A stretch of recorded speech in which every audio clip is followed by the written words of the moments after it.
I'd like to address this to President Obama. We have just lived through a natural disaster. My government came to me, FEMA in particular, and the top insurance money that I can get for a whole home that was destroyed, which my house has been, is $30,000. It's beyond.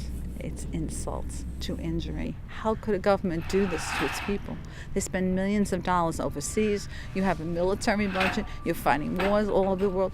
What about the people here in New York City? Shouldn't you be here? Shouldn't you be feeding us and clothing us and helping us? Because I don't feel you. I don't feel you at all.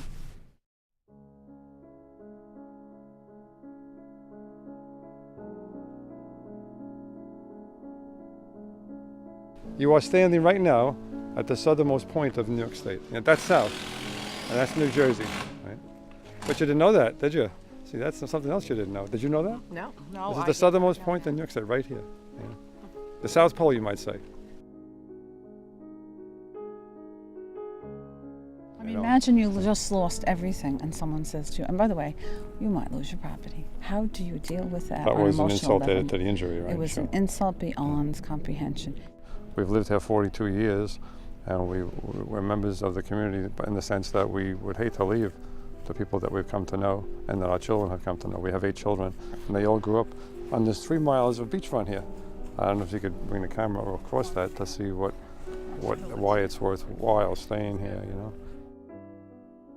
I mean, FEMA's good. You go to an office and sit somebody and someone looks at you, you've been in a natural disaster, you know, like it's like prettying yourself up after your world's been blown apart. You can't do it. I couldn't sit there and There was talk a to tremendous these people. lack of consultation. There on the was part no of the consultation, there was no counseling, there was no sensitivity. Nobody asked the people who were affected what they wanted or what they needed.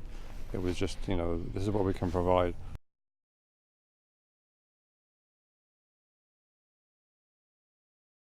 My home was destroyed October 29th from Hurricane Sandy.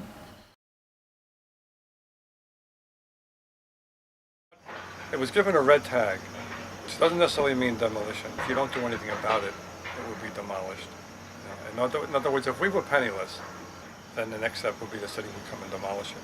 Isn't that piece of junk coming down? Now, some of them would say things like that.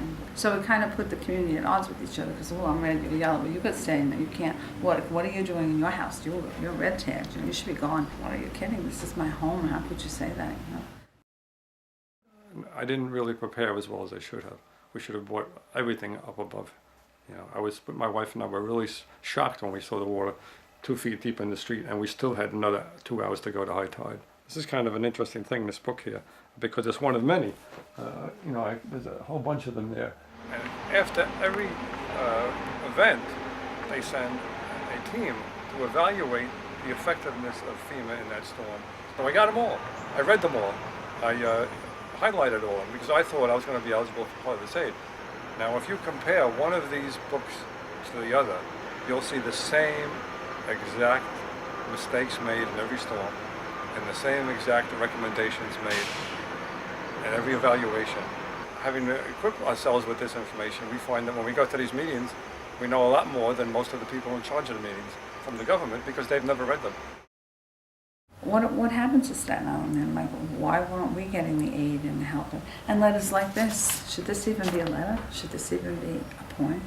They recognize our need to help you during a federal disaster, but I'm getting no assistance. How do you do that? President Obama wrote you 4 times and personally asked for you to intercede. I believed in this man that he would help the United States, help people like me who are waterfront, who are bayfront, who have no other means of helping, have to borrow from people, have to beg for money, for aid from other people. Why should I do that when I have a government who gave to my next door neighbor? People got 124, the people got the whole houses rebuilt and some did not. How is that fair?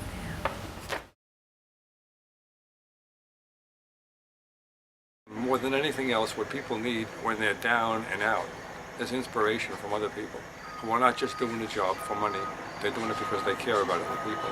I had to sit back and many times to just admire these families who sometimes came as only family units. They were all piled in a van from way out west and come here because this is what they enjoyed doing. This is what gave them personal satisfaction, helping strangers.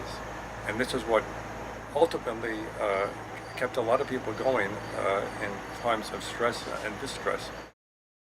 We are getting better. We are rebuilding. But I want to show you something that they sent me. This was from the Evangelical Free Church in Markesan, Wisconsin. This box, and I'm going to start crying, was so important to me because it came on a day when it was raining, and my 7-year-old husband and I were holding 2x4s up downstairs. As you see, I still have wood that is all over the house, and things not finished, and because we don't have the money that a lot of people got to fix, so we're doing it ourselves. And these people sent me letters, and as you can see, they were the most beautiful letters I have ever received. They sent me letters of support. They told me about how they lived in their houses as I have for 43 years. I mean, they were long, beautiful, detailed letters of how please stay in God's grace, keep the faith, go on. You know, there are other people who are really concerned and love you, and that you don't even know that are reaching out to you. And there are thousands of us, they told us. Some of us were helped, some of us were not, and I feel that's just discrimination. I also have a women's support group. There's about 10 to 15 of us that meet on Monday night. And I got professional other counselors beside myself who come in, and we talk about our issues. We have a berm, it's right outside those windows over there, and it's about 15 to 20 feet now. That's kind of cutting off this community, but it's going to also protect us. So there's a lot of issues continually. Do we go up? Who gets what? You know, some houses are getting rebuilt, some people are not here. And all of that is something that we are addressing in that community, and we're trying to be cohesive as a group. We're happy the neighbors survived, those that did, and we're happy to still live among them. And yes, we will stay. We will not be one of the ones who are looking for a buyout, although on our own block, I would say the majority of the people in these fairly new houses are looking for the buyout. I know there are positive solutions to this. Help where the need is, not the infrastructure, because the infrastructure will eventually come. That aid is still there, that money's still there. But you haven't helped the people who need it. So how is government being effective? You're non-effective. You're ineffective.